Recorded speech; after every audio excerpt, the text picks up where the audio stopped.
صبح بدا من طلعته. حضرت عمر فاروق رضی اللہ تعالیٰ عنہ رات کا وقت ہے، چہرے پہ نقاب ڈال کے گلی میں گھوم رہے تھے. میں بھی گلی میں نکلتا ہوں، آپ بھی نکلتے ہیں، لیکن مقصود یہ ہے کہ ذرا پتہ کریں باہر کی ہوا کیسی ہے. مقصود یہ ہے کہ پتہ کریں کہ آج برگر کس دکان کا اچھا ہے، معلومات کریں کہ محلے کی سیاست کس رخ جا رہی ہے. وہ بھی نکلتے تھے، لیکن مقصود یہ نہیں تھا. مقصد سمجھ گئے تھے نا، وہ اس لیے نکلتے تھے کہ پتہ کروں کوئی دکھی تو نہیں، کوئی تکلیف میں تو نہیں، کوئی آزمائش میں تو نہیں. دیکھیں نا، کام وہی ہے، میں بھی کرتا ہوں، آپ بھی کرتے ہیں، ساری دنیا کرتی، لیکن وہ ایکم احسن عملا، کردار کس کا ستھرا ہے، ذہن کس کا اونچا ہے، ذوق کس کا بڑا ہے. زندگی وہ بھی بتا گئے، ہم بھی گزار رہے ہیں، لیکن وہی کمزور باتیں اور وہی روایتی گفتگو اور وہی لب و لہجہ اور وہی دنیا داری کے مخصوص سی ہماری گفتگو، فلاں کیا کر رہا ہے، کہاں پہنچ گیا. اگر پیسے کسی نے نہیں کمائے تو کہاں نکھٹو ہے تب نہیں کمائے، اور اگر زیادہ کما لیا تو کہنے لگے ایک نمبر طریقے سے تو نہیں کمائے جا سکتے، یہ کوئی غلط رستہ اختیار. گفتگو ہے بس، نشستن گفتن برخاستن. تو اعلیٰ کام، اعلیٰ کردار ان لوگوں. حضرت عمر گزر رہے تھے تو غلام ساتھ تھا. ایک شخص کو دیکھا کہ مدینے کے باہر خیمہ لگایا ہوا ہے. بھئی خیریت ہے، یہاں خیمہ کو لگایا؟ کہنے لگا امیر المومنین سے ملنے آیا ہوں. رات ہو گئی تھی تو سوچا یہیں قیام کر لیتا ہوں، صبح ان سے ملوں گا. تو فرمایا اندر کسی کے درد سے کراہنے کی آواز آتی ہے. کہنے لگا میری بیوی ہے اور بچے کی ولادت کا وقت آ گیا، تکلیف میں. حضرت عمر دوڑے گھر گئے، اپنی اہلیہ سے کہنے لگے نیکی کمانے کا ارادہ ہے؟ اس نے کہا ہے. مقصد سمجھ گئے تھے نا وہ لوگ. بالکل ہے. فرمایا جو ضرورت کی چیزیں ولادت کے وقت ہوتی ہیں لے لیں. کچھ گھی لے لیا، کچھ چنے لے لیے، کچھ ضرورت کی چیزیں لے لی، خاتون کو ساتھ لیا. یہ خاتون اول کی بات کر رہا ہوں میں خاتون اول کی بات کر رہا ہوں. حضرت فاروق اعظم رضی اللہ تعالیٰ عنہ امیر المومنین ہیں. حضرت عمر نے اپنی اہلیہ کو ساتھ لیا، جہاں وہ شخص تھا وہاں آئے. اہلیہ نے حضرت عمر کے ذمہ کام لگایا، آگ جلا لیں، یہ تیل لے لیں، فلاں فلاں چیز گھی میں ڈال لیں، بنانی شروع کر دیں.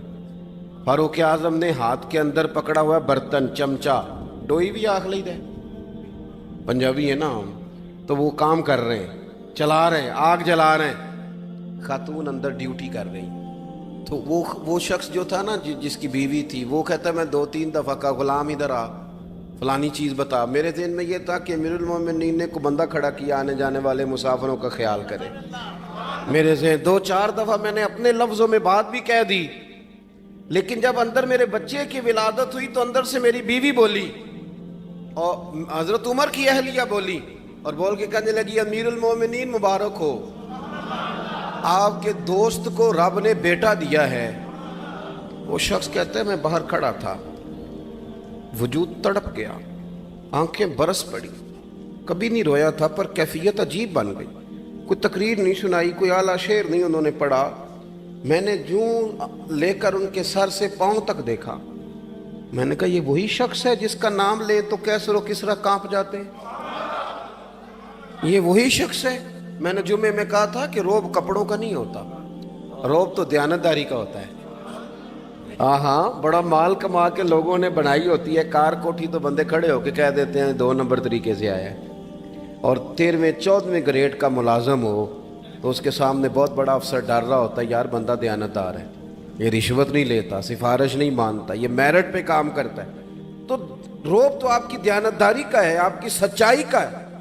اپنی زندگی میں جو لوگ مقصد سمجھ گئے، مقاصد پا گئے، کچھ کر گئے. ہم ذرا الجھ گئے ہیں. پہلے اتنا شاندار مکان بناتے ہیں، پھر مرنے کو کس کا دل چاہے. اتنی محنت کر کے جو ہے وہ کوٹھی بنائی ہے تو اب چھوڑ کے کون جائے. وہ تیار بیٹھے تھے.